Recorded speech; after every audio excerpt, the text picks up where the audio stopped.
आपत्ती व्यवस्थापन समितीच्या नियमात बदल होणार। उपमुख्यमंत्री शिंदेंचा समावेश करण्यासाठी नियमात बदल होणार। याआधी देवेंद्र फडणवीस आणि अजित पवारांचा होता समावेश। आपत्ती व्यवस्थापन समिती कधी झाली हे माहिती नाही। जिकडे आपत्ती येते तिकडे एकनाथ शिंदे असतो। उपमुख्यमंत्री एकनाथ शिंदे यांची प्रतिक्रिया। अजित पवारांच्या उपस्थितीत रायगड जिल्हा नियोजन समितीची बैठक संपन्न। रायगडमधील शिवसेनेचे सर्व आमदार डीपीडीसी बैठकीला अनुपस्थित। आजच्या बैठकीची रायगडमधील कुठल्याही आमदाराला माहिती नव्हती। शिवसेना आमदारांची माहिती। भरत गोगावलेंना रायगड जिल्हा नियोजनाच्या बैठकीला बोलवलं पण ते आले नाहीत। उपमुख्यमंत्री अजित पवारांच्या कार्यालयाची माहिती।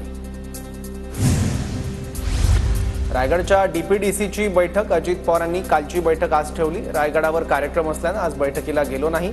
मंत्री भरत गोगावलेंचं स्पष्टीकरण। तर बैठकीला येणार नसल्याचंही कळवलं होतं। गोगावलेंची प्रतिक्रिया। आज पालकमंत्री पदाबाबत बैठक नव्हती। रायगडच्या पालकमंत्री पदाबाबतचा तिढा लवकर सुटेल। मुख्यमंत्री एकनाथ शिंदे यांची माहिती। मुख्यमंत्री असताना एकनाथ शिंदेंनी केलेल्या योजना फडणवीस बंद करतायत। यावर शिंदेंनी आवाज उठवला पाहिजे। संजय राऊतांची प्रतिक्रिया।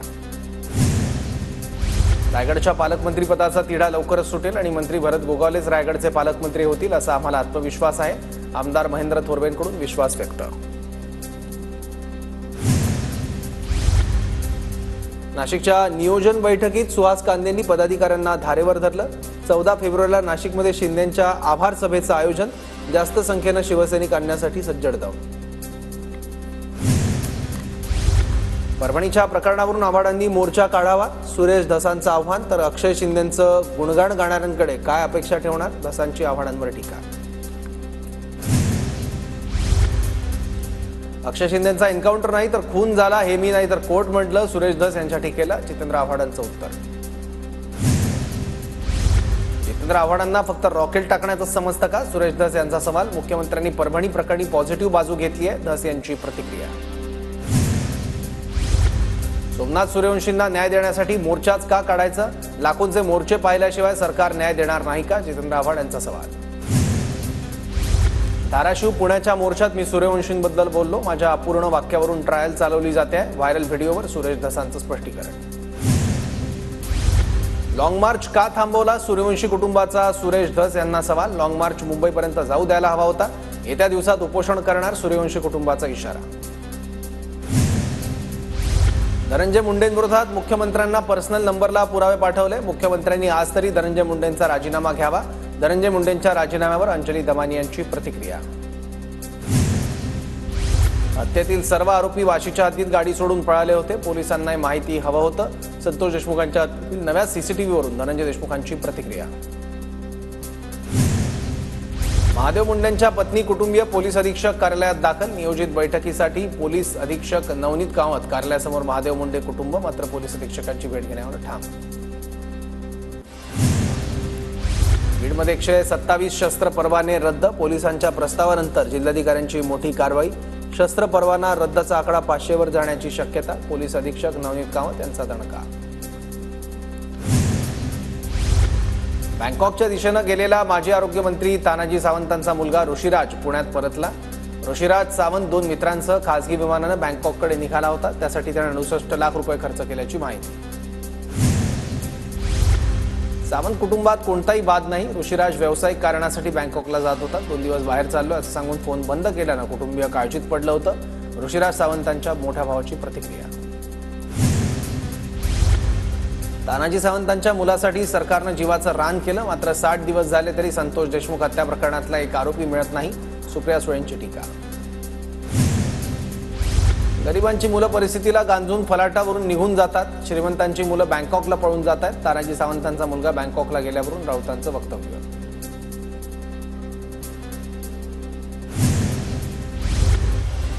उपमुख्यमंत्री एकनाथ शिंदे यांना महादजी शिंदे राष्ट्रगौरव पुरस्कार जाहीर। आज दिल्लीत एका सोहळ्यात एकनाथ शिंदे यांना पुरस्कार प्रदान करण्यात येणार। महादजी शिंदेंचे वंशज ब्रिटिशांना सामील झाले असा इतिहास। महादजी शिंदे पुरस्कारासाठी योग्य व्यक्तीची निवड। 2 शिंद्यांमधील काय साम्य आहे ते शोधावं लागेल। संजय राऊतांचा उपमुख्यमंत्री एकनाथ शिंदेंना टोला। मुंबादेवी मंदिर परिसरातील प्रस्तावित कॉरिडॉर प्रकल्प कंत्राटदाराच्या हिताचा। भाजपच्या कंत्राटदारांसाठी पार्किंग इमारत बांधली जाते. आमदार आदित्य ठाकरेंचा आरोप. स्थानिकांच्या मागण्या पूर्ण करा अन्यथा काम करू देणार नाही, ठाकरेंचा इशारा. नाशिकच्या मालेगावात मायनॉरिटी डिफेन्स कमिटीकडून अजित पवारांची भेट. बांगलादेशी रोहिंग्या संदर्भातील एसआयटी चौकशीबाबत माजी आमदार आसिफ शेख यांची पवारांशी चर्चा. प्रशासनाने दाखले देणं बंद केल्यानं नागरिकांना अडचण, यावर निर्णय घेण्याची मागणी. आरोप झाला की राजीनामा घेणं काँग्रेसची चुकीची प्रथा. भाजप खासदार अशोक चव्हाणांची काँग्रेसवर टीका. माझ्यावरही आरोप झाल्यावर काँग्रेसनं राजीनामा घेतला, चव्हाणांची प्रतिक्रिया. पुण्यात वंचित रिपाई आणि भीम आर्मीचं राहुल सोलापूरकर विरोधात आंदोलन. सोलापूरकरवर गुन्हा दाखल करण्याची मागणी. आंबेडकरांबाबत केलेल्या विधानावर वंचित आक्रमक. राहुल सोलापूरकरांच्या वक्तव्यानंतर आमदार संग्राम जगताप आक्रमक. सोलापूरकर जिहादी लोकांच्या संपर्कात असतील, सोलापूरकरांनी बोलताना संयम दाखावा. संग्राम जगताप यांची प्रतिक्रिया. राहुल सोलापूरकरने डॉक्टर आंबेडकरांबद्दल केलेल्या वक्तव्याची अनुसूचित जाती जमाती आयोगाकडून दखल. सोलापूरकरने आंबेडकर ब्राह्मण होते यावर पुरावे सादर करावेत, अन्यथा कारवाईला सामोरे जा. अनुसूचित जाती जमाती आयोगाचे उपाध्यक्ष धर्मपाल मेश्राम यांचा इशारा. राहुल सोलापूरकरच्या वक्तव्याचे मालेगावात पडसाद. आरपीआय कार्यकर्त्यांनी सोलापूरकरच्या प्रतिमेला जोडे मारो आंदोलन केलं. सोलापूरकरला अटक करून देशद्रोहाचा गुन्हा दाखल करण्याची मागणी. लातूरमधील महाराणा प्रतापनगरची पाणीपुरवठा योजना तात्काळ पूर्ण करा. पाण्याच्या टाकीवर चढून नागरिकांची मागणी. अनेक महिन्यांपासून काम बंद असल्यानं नागरिक आक्रमक. संसदेच्या प्रवेशद्वाराजवळ महाविकास आघाडीचं आंदोलन. सोयाबीन आणि भुईमुग खरेदीच्या मुदतवाढीसाठी आंदोलन. वर्षा गायकवाड, प्रतिभा धानोरकर, बळवंत वानखेडे, निलेश लंके आंदोलनात सहभागी. सोयाबीन खरेदीसाठी केंद्राकडून मुदतवाढ नाही, मुदतवाढ दिली नसल्याचं राज्य पणन विभागाचं स्पष्टीकरण. सोयाबीन खरेदी बंद झाल्यानं राज्यभर दरात मोठी घसरण. नागपूरच्या कळमना बाजारात सोयाबीनचा दर 3,500 रुपये प्रति क्विंटल. लागवडीचा देखील खर्च निघत नसल्यानं 15 एकर पेरूची बाग तोडली. जालन्याच्या भोकरदन तालुक्यात पेरू उत्पादक शेतकरी चिंतेत. अरुण देशमुख असं पेरू उत्पादक शेतकऱ्याचं नाव. रत्नागिरीत काजू बी उत्पादक शेतकऱ्यांना प्रति किलो 10 रुपये अनुदान मिळणार. महामंडळाचा विभागीय कार्यालयाकडून 485 शेतकऱ्यांचे प्रस्ताव पाठवण्यात आले.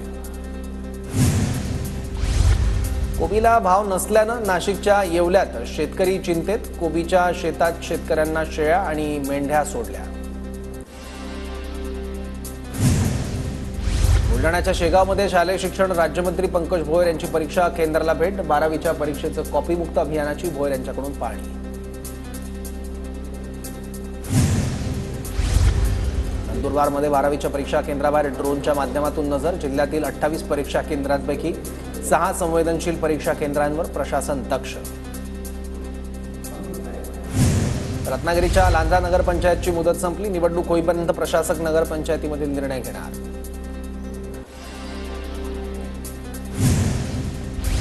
छत्रपती संभाजीनगर विमानतळासमोर गाड्या हटवल्या म्हणून फळ विक्रेत्यांचा गोंधळ. फळ विक्रेत्यांकडून महापालिकेच्या कर्मचाऱ्यांना अर्वाच्य भाषेत शिवीगाळ. 18 जणांविरोधात गंभीर गुन्हे दाखल. सोलापूरमधील शासनाची महाफूड साईट मागील 2 महिन्यांपासून विस्कळीत. नागरिकांची मोठी गैरसोय.